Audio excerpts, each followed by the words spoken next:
Right friends, welcome back to second capsule. This is also equally important, just like capsule 1.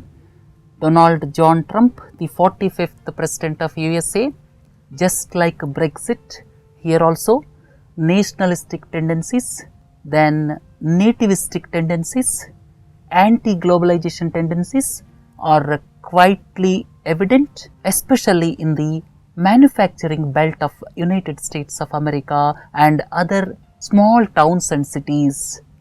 The rich elite in states like California voted for Hillary Clinton, but the people whose lives are affected because of the collapse of manufacturing sector prominently voted for Donald Trump. So here the message is clearly anti-globalization.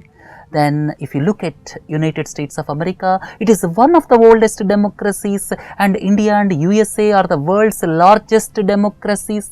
And if you look at government is a presidential constitutional republic. Ours is parliamentary republic, theirs is presidential constitutional republic. Here the upper house is known as a Senate. Please look into this picture.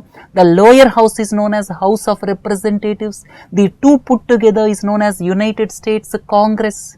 And please look into this. Here Donald Trump is the president elect. It is a presidential constitutional republic. House of Representatives is lower house. Upper house is a Senate. These two put together is known as the United States Congress. And United States of America got independence from Great Britain on 4th July 1776, and United States of America has got a total 50 states, and there are 48 contiguous states, and 2 states are quite away. One is Hawaii Islands in Pacific Ocean. At the same time, Alaska. Alaska is the region surrounded by Canada.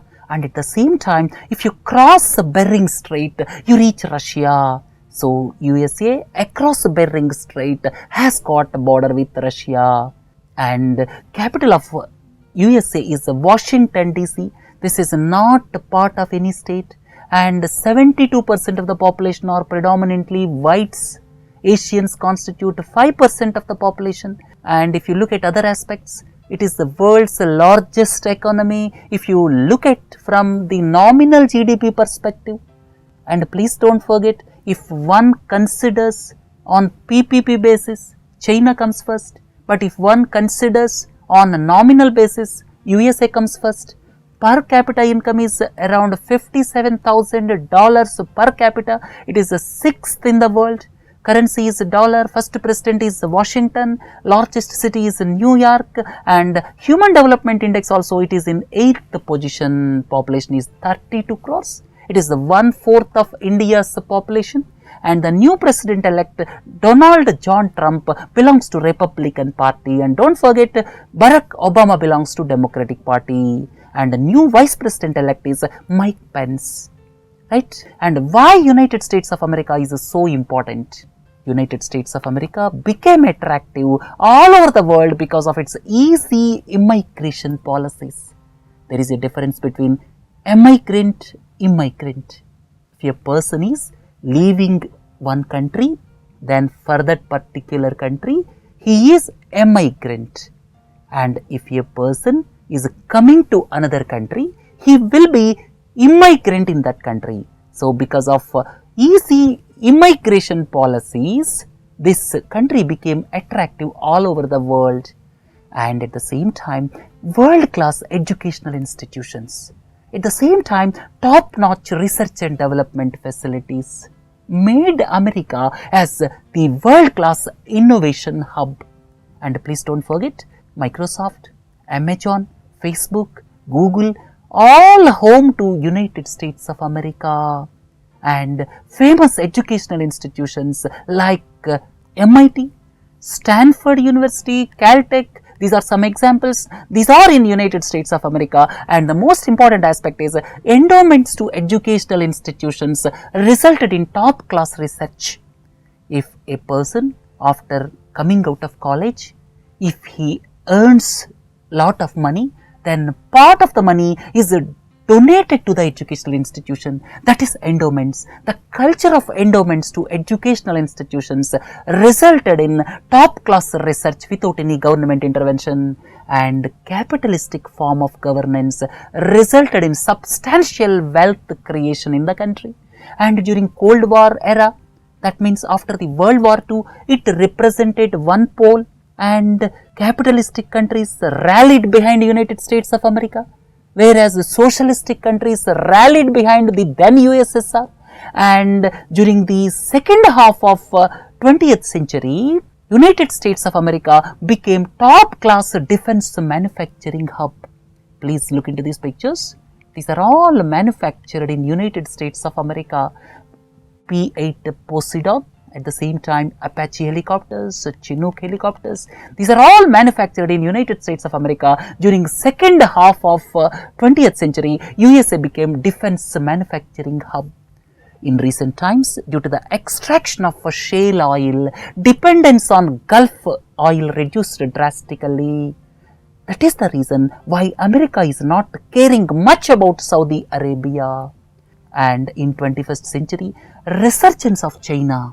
People are talking about 21st century as Asian century, and the resurgence of China is not palatable to United States of America, and it is coming up with its new doctrine of pivot to Asia with friendship of Japan, India, Australia and some other countries. Before going ahead, USA and the world in recent times. After the fall of USSR in 1991, the prominence of USA in world affairs increased substantially, but with the rise of China, the spotlight shifted somewhat to Asia. And other important aspect is the policy of United States of America interfering in the affairs of trouble-torn countries like Iraq, Syria, Afghanistan, Libya, caused more damage to those countries. Syria is suffering for the past 5 years. Afghanistan is not normal as on date. Libya is into chaos.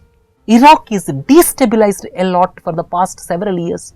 So, the policy of interfering in the affairs of trouble-torn countries spoiled those countries, and Barack Obama got the Nobel Peace Prize. But the irony is that after he assumed power, the situation in several countries further deteriorated. Right? Look into the next one. Obama regime initiated the process of normalizing relations with neighboring Cuba as well as communist Vietnam in recent times. But if you look at the ambivalent attitude of USA with regard to Pakistan policy, there is not much change. It is still ambivalent, and in fact, America wants to use Pakistan to improve the situation in Afghanistan, but unfortunately, the situation in both Pakistan and Afghanistan has further worsened. And nowadays, Pakistan is moving close to China, and it appears that in future, Pakistan may abandon America and may embrace China because of $46 billion economic corridor. Right? If you look at other points, Barack Obama is behind Iran nuclear deal, much against the wishes of Saudi Arabia, which ultimately antagonized Saudi Arabia.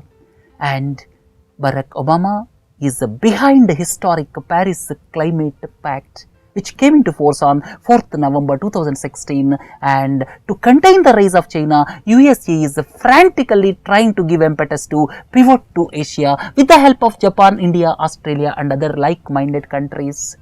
Right friends, with this in perspective, let us look at United States of America's elections.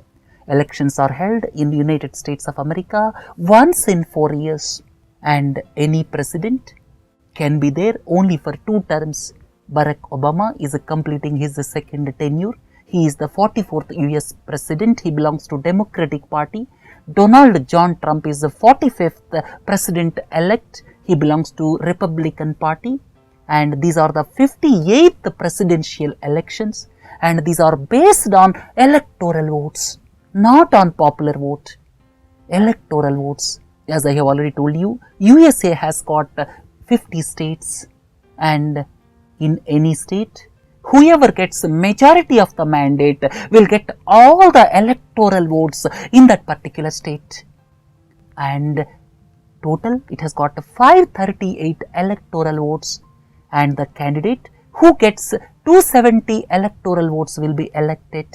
And there are 50 states, as I have already told you, with the specific electoral votes along with the District of Columbia, Washington DC. That is, Washington is separate, it is not part of any state in USA, and this is the process. And Donald Trump has got 306 electoral votes by winning 30 states, and Hillary Clinton got 232 electoral votes by winning 20 states and Washington DC. But if you look at the total popular vote, Hillary Clinton got 47.82%, whereas Donald Trump has got 46.57%, right? So this is all about USA elections, and here the next aspect is how Donald Trump won the elections. Several poll surveys stated that Hillary Clinton is going to win, but ultimately Donald Trump won the elections. I listed out various reasons. The first and the foremost is there is anger in less educated, especially in the people engaged in manufacturing sector. Manufacturing jobs are in decline, their wages are reducing and their wages are stagnant, and people are not able to understand. That's why the manufacturing states and especially the Rust Belt states are just like Michigan, Pennsylvania. Michigan means all of you are familiar with Detroit. Detroit was once upon a time manufacturing hub for cars, but its glory has gone down because of the emergence of Asian countries like Japan and Korea, and manufacturing sector suffered badly because of imports from China. And please don't forget, total imports from China are around $450 billion to United States of America. So that's why anger crept into the minds of the people, whoever are affected because of cheap imports from China, as well as shifting of manufacturing jobs to Asian countries. Then second point is, due to the collapse of the manufacturing sector and with imports predominantly from China, the quality of life deteriorated among the people working in the manufacturing sector. And the important point is the elite class. Please look into this. These 55 electoral votes are there in California. Similarly, if you look at New York, these west coast as well as the northeastern part of the country, these are the areas where most of the elites live, and at the same time, these are the areas where services sector is prominent, and these people voted for Hillary Clinton. And if you look at the interior states, these interior states are worst affected because of the collapse of the manufacturing sector, and they voted for Donald Trump. And there is a deep division, as just now I have told you, there is a deep division between the coastal elite class and the people living in small towns in the interior states because of the deterioration in their quality of lives. So they voted for change. With the nativist tendencies, with anti-globalization tendencies, with nationalistic tendencies, they voted for change, right? The affected people felt that imports from countries like China and shifting of automobile industry to Asian countries are the main reasons, and the clear message is the country should do something immediately to improve the lives of the people. And nationalistic tendencies, the concept of nativism, the concept of sons of the soil concept, along with the rhetoric created by Make America Great Again by Donald Trump, synchronized with the psyche of the people whose lives are affected because of globalization, right? The high profile media is not able to gauge the anger boiling in the minds of the silent majority, and the result is also synonymous with Brexit. And countries like France, Germany may also face the same fate if the anger of the people is not taken care of.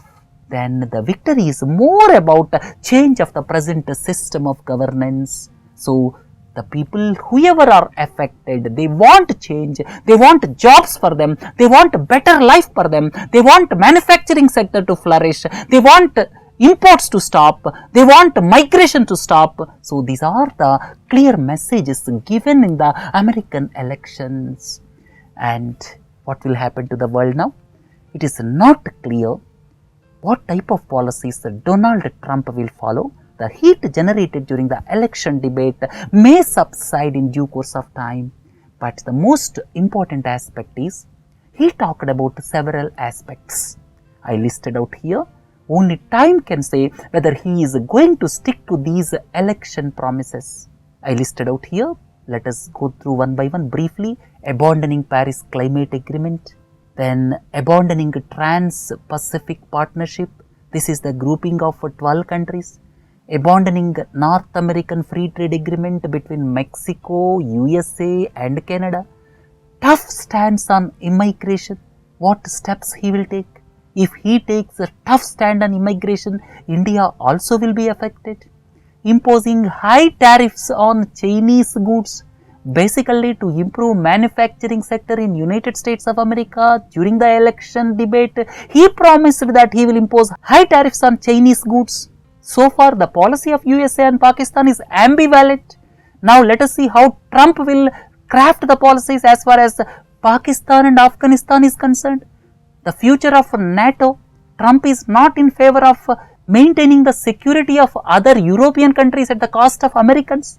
Then better relationship with Russia.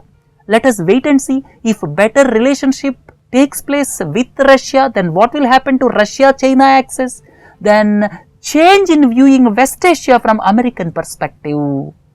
The policy of America in the West Asian affairs has ruined several countries. And let us see how Trump will craft his policies in West Asia. He promised reducing taxes, then giving more emphasis in developing world-class infrastructure so as to create jobs. Then protecting the interests of native people and sending illegal migrants from Mexico and other countries. And clear policies will be evident in due course of time, and we will come up with one more capsule after January 20 as and when the policy perspectives of Donald Trump becomes clear once he takes over on January 20. Right friends, with this let us conclude this capsule. Please do join for other capsules and modules. Have a nice day. Thank you.